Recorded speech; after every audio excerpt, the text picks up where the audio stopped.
Okay, so I'm just going to talk you through this, which is the Mini Educator 300 TS, which has been paired up to become a two-dog system. So it's now the 302 TS. So the transmitter is paired for a two-dog system, and each of these two collars is paired towards that transmitter.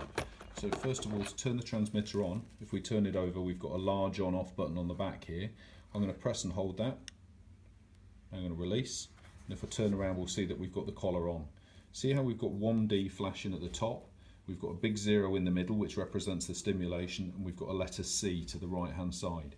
So the 1D means that at the moment, this button up here, the one above the red, refers to one dog. Because it's black, it relates to the black collar. So whatever this black button up here, whenever this black button up here is depressed, it will send stimulation or information to the black collar. Obviously the red button, if I press the red button now, and it will switch to 2D, because I'm now using the red button to talk to the second collar, to the red collar. So if I go back to the black one, it will go back to 1D, because I'm now talking to the black collar. Okay, so I'm going to switch each of these collars on. On the side of the transmitter, you'll see a little red dot. You'll also see a red dot on the collar itself, up here. They basically have a magnetic switch. So if I touch these two together, touch the two red dots together, and you'll see that the collars come on, he says, if you can touch it. There we go. And this one here. I can't see what I'm actually doing here, you have to excuse me. There we go. Okay, so not exactly dot to dot, but very, very close alongside, just slightly to the left-hand side of each dot towards the mirror, towards the window. On each collar, we'll switch the collars on. I touch them again with a red dot to around the red dot, and it will switch them off. They'll go red. But as you can see at the moment, each collar's flashing green. So if I turn this dial, the dial at the top here, look, turns the stimulation up and down.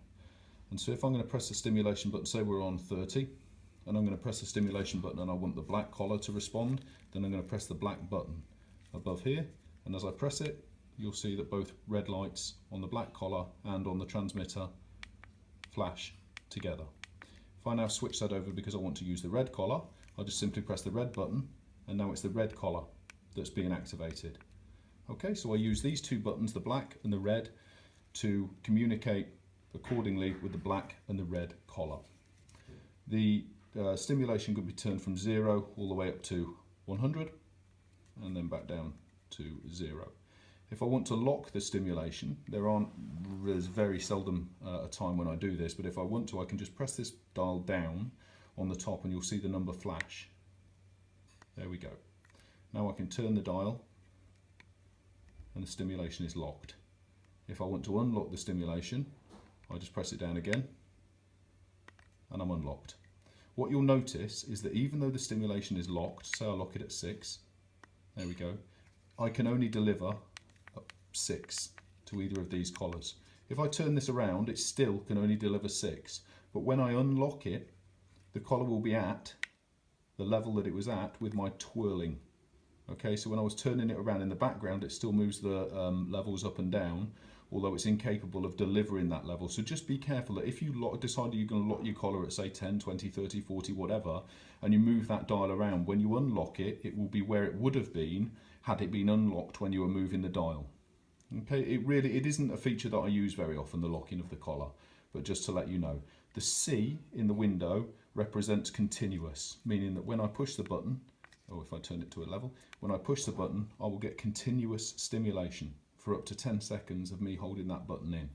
Equally, I can just tap, tap, tap, but C represents continuous. If I look on the back, there's a little button here that's got M and C on it. If I press that and turn it over, I've now got M in the window instead of C. I'm going to use my finger to press it in the background. I can have M and C. Okay, it can toggle between one and the other. What M is, if you watch this collar here when I press the button, which I'm going to press now, that's it. So it's been depressed. I'll depress it again. It just gives a flash, a momentary flash, hence the momentary, the M for momentary of a stimulation. I'm going to set it to C for you. Just keep it on C for continuous. If you want momentary, just tap on the collar instead. For the vibrate, if I want to use vibration for each dog instead of stimulation, then I use a single button here with a T on it. That basically means toggle. So if I press that toggle, a T appears in the window, and what I now have is the collars will vibrate, they won't stimulate. You'll notice there's no numbers in the window when I'm on vibration. That's because the vibration is set. It isn't related, it doesn't correspond to what number is in the window. It is what it is. I don't turn it up or turn it down, it's just set. If I press this toggle button, I'll switch back to the stimulation. Okay, there's also a light built into the transmitter. I'm not going to go through too much because you can read through the instruction booklet, but if I've got 2-dog flashing down there, if I press the on-off button for about half a second and then release, the 2-dog collar will now start flashing. If I press it again, I'll go to continuous light, and if I press it again, it'll go off. If I now switch over to the 1-dog, so I've pressed the black button to operate the 1-dog collar, I'm going to press for half a second, light comes on, press for continuous, press for off. Okay, there's a little charge port on the back here, and there's a charge port on the back of each collar. Just plug the charging cables in, plug it into the wall. When the light here and the lights in the collars are solid green, you'll know that you're fully charged and you're ready to go, and they should flash green when they've got charge on them. As the batteries run down, it will go through amber and then through to red when it's in desperate need of charging, but you'll get a decent amount of time, a few days worth of usage of charge by plugging it in for a couple of hours and allowing the unit to charge up. Alright, any questions whatsoever, then just give me a shout. Thank you.